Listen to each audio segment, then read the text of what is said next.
Баршаңызға сәлем. 1001 кеңес каналында грейпфрут цитрусты жемісі туралы айтатын боламыз. Грейпфрут апельсин мен помелонның тоғысуынан пайда болған жеміс. Грейпфрут ағашының ұзындығы 12 метрге дейін жетеді, ал жемісінің салмағы 500 грамм. Грейпфрут құнарлылығы төмен диеталық өнім. Грейпфрут мәйегінің құрамында көптеген пайдалы заттар бар. Олардың ішінде А, С, Д, В1, В2, В9 дәрумендері, калий, магний, кальций, фосфор, натрий, йод, кобальт, марганец, цинк, фтор минералдары, жасұнық, антиоксиданттар мен каротиноидтар бар. Грейпфрут артық салмақпен күресетін диеталық азық болып саналады. Бұл оның құрамында холестеринді ыдырататын және шығаратын, зат айналымын жылдамдататын және қант деңгейін азайтатын заттардың болуымен байланысты. Қант құрамындағы холестериннің деңгейін қалыптастыру және диабет кезінде инсулинді қолдануды азайту үшін диетологтар күніне кем дегенде 1 грейпфрутты жеуді ұсынады. Асқазан сөлінің қышқылы төмен болуына байланысты асқазан ішек жолдарымен ауыратын адамдарға да дәрігерлер 200-250 грамм грейпфрут шырынын ішуге кеңес береді. Сонымен бірге грейпфруттың құрамындағы заттар ұйқыны реттейді, жүйке жүйесінің жұмысына оң әсерін тигізеді, бас ауруын азайтады. Құрамындағы дәрумендер иммундық жүйені нығайтады және ісікті басады. Грейпфруттың эфир майы тынышталдыратын және демалдыратын қасиетке ие, сондықтан оны ваннаға немесе арома шамға қосуға болады. Грейпфруттың зияны бар ма деген сұрақ туындайды. Асқазанда жарасы бар. Асқазанда қышқыл құрамы басым келетін адамдарға жеуге болмайды. Бала көтертпейтін дәрілерді қабылдайтын әйелдерге де жеуге болмайды. Себебі ол дәріні жарамсыз етіп, денсаулыққа да кері әсерін тигізуі мүмкін. Сонымен қатар, бұл жемісті қан қысымын азайтатын дәрілермен қатар қабылдауға болмайды.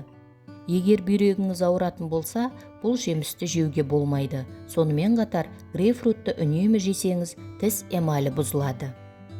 Олар асқазан ішек жолдарына пайдалы әрі қан құрамындағы холестериннің азаюына септігін тигізеді.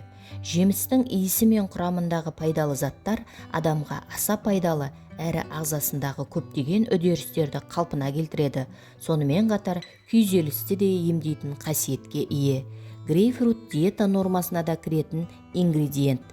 Күнделікті тағам мәзіріне жарты грейпфруттан қосып жеп тұру керек.